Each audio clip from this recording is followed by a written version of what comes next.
Hello again, everyone. So this particular video is going to be highlighting some of the things that I'll be discussing in my full-length video related to just even if you're going to be starting to think about what kind of technology you might want to go out and purchase and use in your session, what would you even choose out of everything that exists? One of the things that I learned as a music therapist, particularly because I was traveling a lot in between different sessions, was really just a challenge of what kind of equipment is really easily portable, what can kind of withstand sort of the wear and tear of being able to have to be put in a bag or in a box, put back in my car, and traveling in between sessions, and then making sure that certainly it's durable and that I can absolutely make sure that I disinfect it properly in between sessions, particularly right now when that's extremely important, making sure that there's a lot of longevity. So one of the things that I think is really important is to absolutely make sure that you know ultimately what equipment is going to best suit the clients that you're seeing, the types of facilities that you're going to.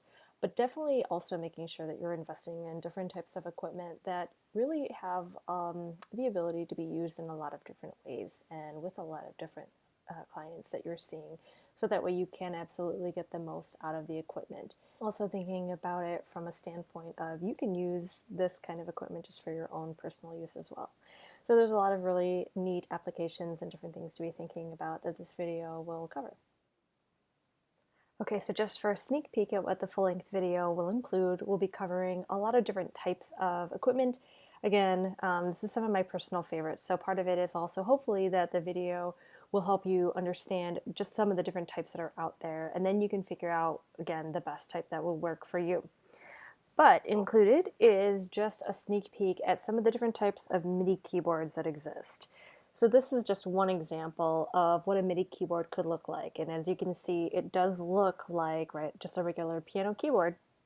And certainly it can be played in that way. So you can certainly play this and have melody, but you can also have this programmed to play different percussion sounds or ambient sounds again. So you can, depending on the program that you're using or the app that you're using, you can use it in a couple of different types of ways.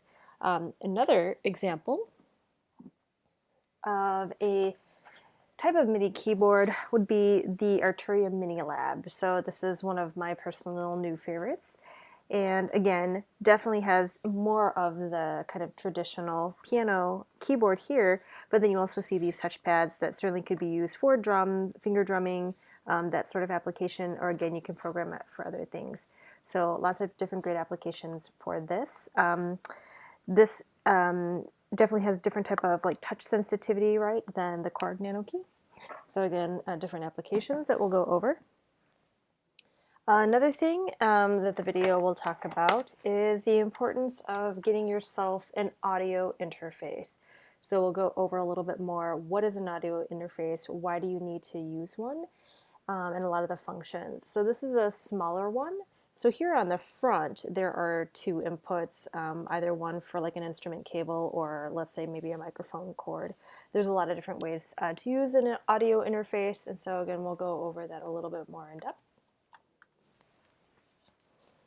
I know a lot of our colleagues have been asking just things related to microphones, and so there are lots of different types of microphones. They're not all built the same, and so it'll be, again, just some more information on the different types of microphones and, again, which one is best going to suit the needs that you have.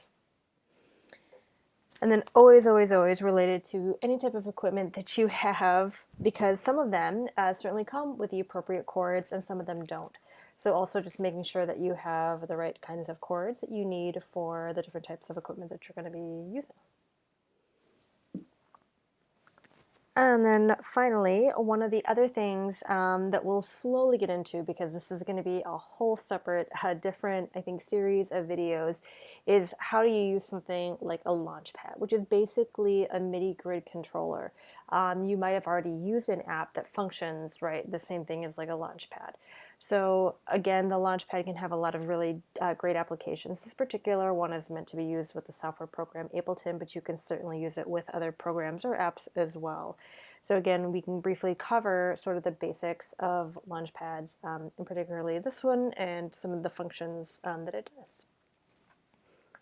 So again, that's just a sneak peek of what the upcoming video is going to be, and it's probably most likely going to be separated into a series of different videos, kind of one for each type of focus, just because there's a lot that does go into all of this equipment, and just wanted to make sure that all of you are as well informed as possible into the options that are out there, and again, so that you can make the best choice for your clients or for your own personal equipment that you're trying to build up.